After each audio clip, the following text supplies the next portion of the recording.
پیارے بچوں، آج کی کہانی ہے تزئین کہانی۔ پیارے بچوں، السلام علیکم۔ میں آپ کا انکل احمد عدنان طارق ہوں اور آپ میرا YouTube channel Ahmad Adnan stories دیکھ رہے ہیں۔ میرے ساتھ ہمیشہ کی طرح میرے کیمرہ مین نواز انصاری صاحب ہیں۔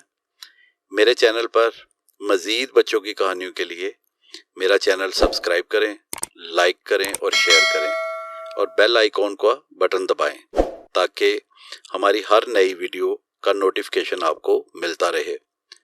پیارے بچوں، آج کی کہانی ہے تزئین کہانی۔ یہ کوئی ہزاروں سال پہلے کا قصہ نہیں ہے اور نہ ہی اسے بیتے کئی سو سال گزرے۔ یہ زیادہ سے زیادہ کوئی 1-2 سال پہلے کی بات ہے۔ ہمارے پڑوس میں ایک 7-8 سالہ بچی رہتی تھی جس کا نام تزئین تھا۔ دراصل ہمارے محلہ میں تزئین کے علاوہ بھی خاصے بچے رہتے تھے۔ ان میں سے زری ایک تھی جسے ابھی سے کشیدہ کاری کا شوق تھا۔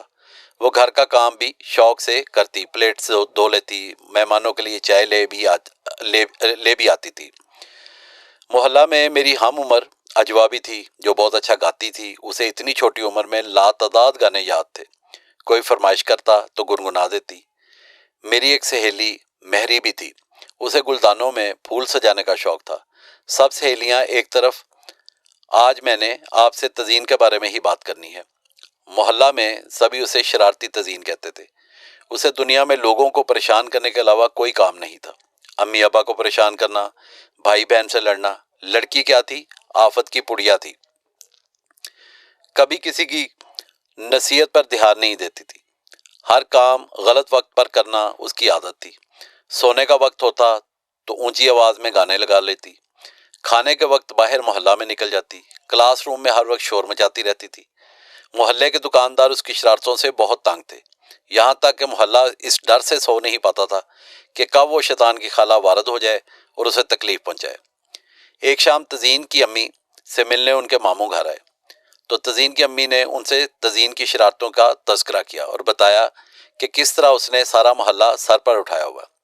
بوڑھے ماموں نے چند لمحے اس معاملے پر غور کیا اور پھر کہنے لگے، میرا خیال ہے تمہاری بیٹی کو اپنا گھر، محلہ اور ماحول تبدیل کرنا چاہیے۔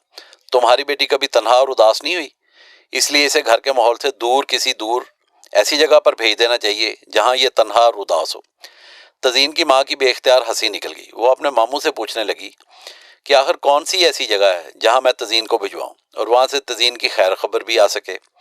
ماموں نے تزئین کی ماں کو کہا کہ تزئین کو ان کے ساتھ بھجوا دیں اور وعدہ کیا کہ وہ تزئین کو ٹھیک کر لیں گے۔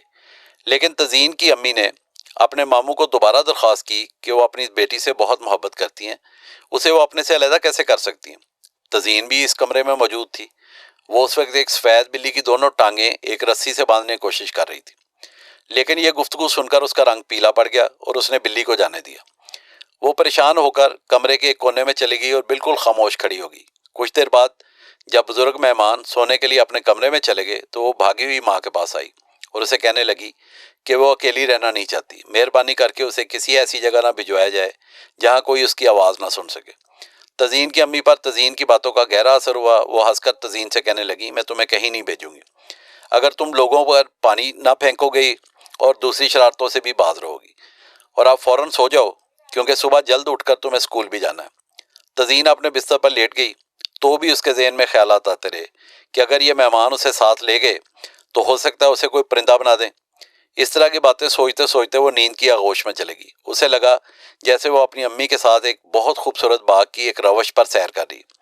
امی نے اس کے پوچھنے پر بتایا کہ یہ بوڑھے ماموں کا باغ ہے۔ تزئین کو ابھی بھی یقین نہیں آ رہا تھا کہ امی اسے اس باغ میں تنہا چھوڑ جائیں گی۔ وہ دل ہی دل میں سوچ رہی تھی کہ میں جیسی ہوں ویسی ہی رہوں گی، اور اگر امی مجھے تنہا چھوڑ بھی گئیں تو میں بوڑھے ماموں کو اپنے شرارتوں سے اتنا زچ کر دوں گی کہ وہ مجھے واپس گھر بھجوانے پر مجبور ہو جائیں گے۔ تزئین کی امی اسے ماموں کے پاس لے گئیں جو باغ میں بنے ہوئے ایک سنگ مرمر کے محل میں رہتے تھے۔ انہوں نے تزئین کو ماموں کے حوالے کیا اور ان سے درخواست کی کہ جب تک تزئین کا رویہ درست نہیں ہو جاتا اسے اپنے پاس رکھیں، اور پھر خدا حافظ کہہ کر روانہ ہونے لگی۔ تزئین شور مچاتی رہی کہ وہ یہاں نہیں رہنا چاہتی، مگر اس کی امی خاموش رہیں اور پھر باغ میں پھولوں کے کنجوں اور درختوں میں غائب ہو گئی۔ اب بوڑھے ماموں نے تزئین سے پوچھا کہ وہ اس باغ میں کہاں رہنا پسند کرے گی، تو تزئین نے دوبارہ اپنی بات کا اعادہ کیا کہ وہ جیسی ہے ویسے ہی رہے گی، اسے جہاں مرضی رکھ لیں۔ بوڑھے ماموں اس کی بات سن کر ہنسے اور کہنے لگے، میں نے